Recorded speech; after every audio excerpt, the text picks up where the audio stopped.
went to EAC back in the late 80s.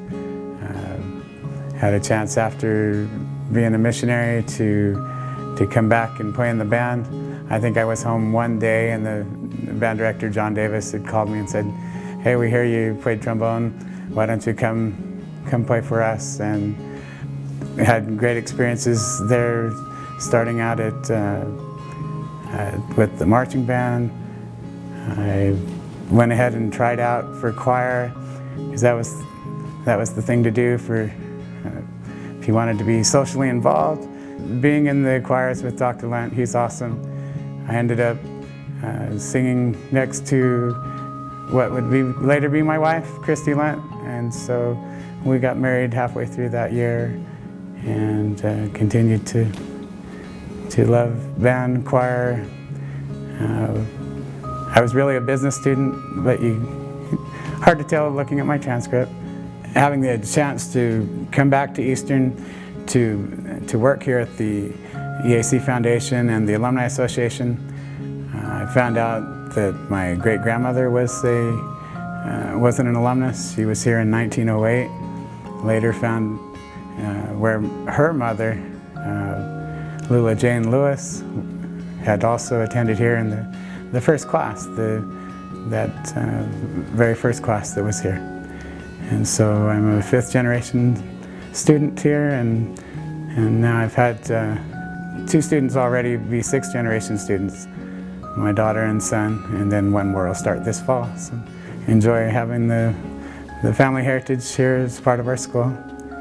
The Eastern Arizona College Foundation and the Alumni Association, both of those organizations are enjoyable to be a part of, mainly because of the people we work with. There are so many wonderful alumni.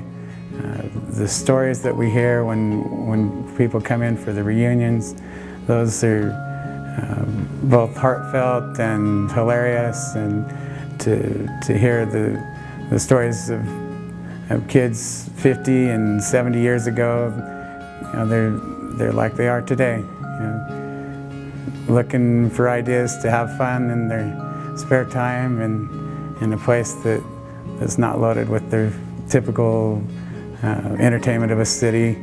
And what they did for fun is a lot of very entertaining.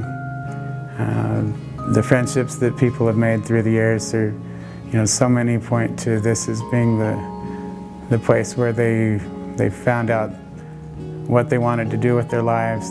They made friends that have been their friends throughout their lives. Many, probably 20% of the people attending here married someone who attended here. So that's pretty typical from the 30s to today. It's a very common story. The opportunity to work with individuals who are donating to scholarship funds and the scholarship banquets, and seeing how many hundreds of students each year are helped with the help from generous people, people with a really good heart and their wonderful stories. That's very inspiring, and it makes it a pleasure to work here. I'm glad to be able to have done this for quite a few years now. I'm David Udall, and I'm a fighting Gila monster.